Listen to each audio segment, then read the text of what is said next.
Assalamualaikum warahmatullahi wabarakatuh. Perkenalkan, nama saya Septian Rizky Hadi Rauf, NRP 2230-114, kelompok 22. Di sini saya akan membahas perbedaan antara CAM dan CAD beserta pengaplikasiannya. Selanjutnya di sini saya akan membahas perbedaan antara CAD dan CAM. Perbedaan CAD dan CAM mempunyai 5 bagian. Yang pertama yaitu perbedaan fokus. CAD berfokus pada desain dan visualisasi produk, sedangkan CAM berfokus pada proses pembuatan produk. Yang kedua, perbedaan tahap penggunaan. CAD digunakan pada tahap awal pengembangan produk, sedangkan CAM digunakan pada tahap produksi setelah desain selesai. Yang ketiga, perbedaan output. Output CAD adalah model digital atau gambar teknik, sedangkan output CAM adalah instruksi mesin atau kode G untuk kontrol numerik. Perbedaan keempat yaitu pengguna utama. CAD umumnya digunakan oleh desainer dan insinyur, sedangkan CAM umumnya digunakan oleh teknisi manufaktur dan operator mesin. Yang kelima yaitu perbedaan tujuan. CAD bertujuan menciptakan dan memvisualisasikan konsep, sedangkan CAM bertujuan untuk mengimplementasikan desain ke dalam produk fisik. Dan terakhir yaitu saya akan membahas contoh pengaplikasian pada CAD dan CAM. Contoh pengaplikasian pada CAD yaitu AutoCAD. AutoCAD adalah sebuah perangkat lunak CAD yang digunakan untuk membuat gambar 2 dimensi dan 3 dimensi dari desain teknik. Dikembangkan dan dipasarkan oleh Autodesk. AutoCAD merupakan salah satu perangkat lunak CAD yang paling banyak digunakan di berbagai industri, termasuk arsitektur, teknik sipil, mekanik, dan industri manufaktur. Dan selanjutnya yaitu contoh pengaplikasian pada CAM. Contoh pengaplikasian pada CAM yaitu ada Mastercam. Mastercam adalah perangkat lunak CAM yang digunakan membuat instruksi permesinan berdasarkan model CAD.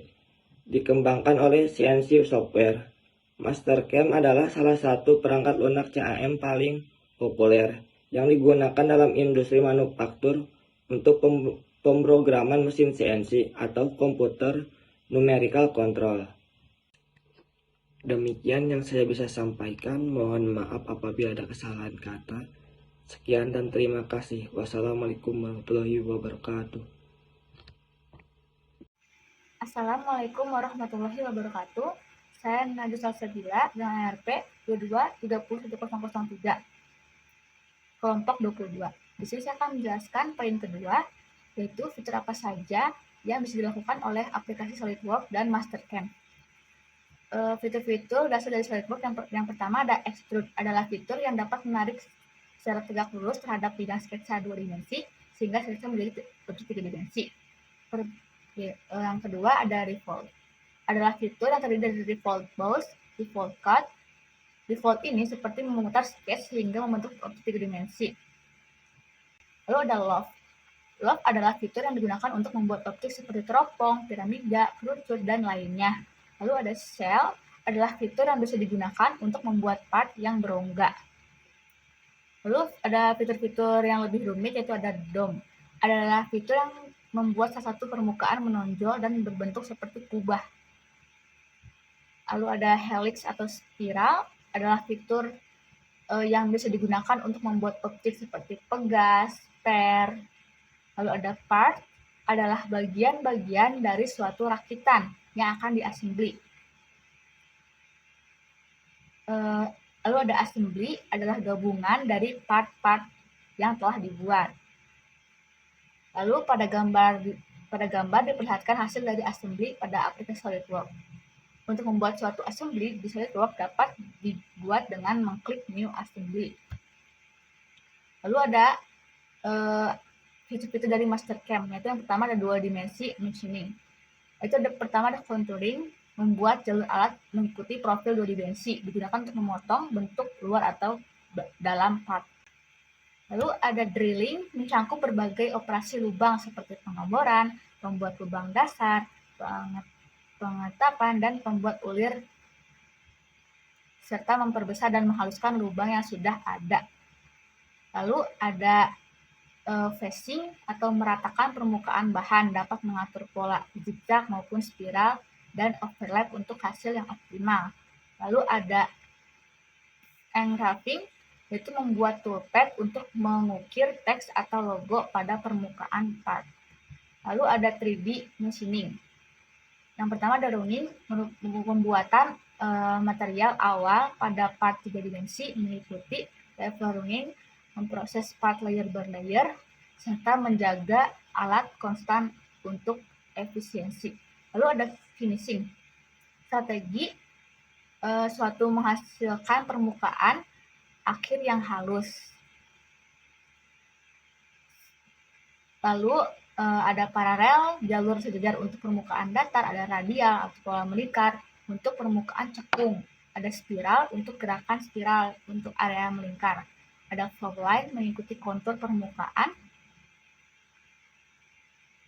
untuk hasil yang optimal. Lalu ada res machining, secara otomatis mengidentifikasi dan memproses area yang belum tersentuh dari operasi sebelumnya, ideal untuk sudut dan detail kecil. Lalu ada multi-axis machining, ada 4-axis simulation, yaitu fitur dengan kontrol 4 sumbu sekaligus, cocok untuk part cylinders. Lalu ada 5-axis simulation, yaitu fitur penuh yaitu 5 sumbu untuk part kompleks seperti impeller, turbine blade, maupun mold dan undercut. Lalu ada swarf machining, menggunakan sisi alat potong untuk memproses permukaan roll, seperti pada blade atau fin.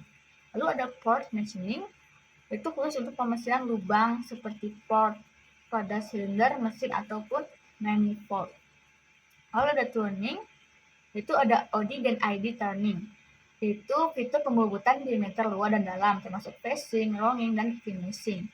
Lalu ada 3D, yaitu fitur dengan pembuatan ulir luar dan dalam dengan berbagai standar dan pitch. Ada grouping and cut off, yaitu fitur pembuatan alur pada part dan pemotongan pada part dari bahan dasar. Lalu ada 3-axis milling, yaitu fitur integrasi operasi press pada mesin bubut, memungkinkan pembuatan fitur seperti keyway dan flip. Segitu saja dari saya, mohon maaf bila ada kesalahan. Wassalamualaikum warahmatullahi wabarakatuh.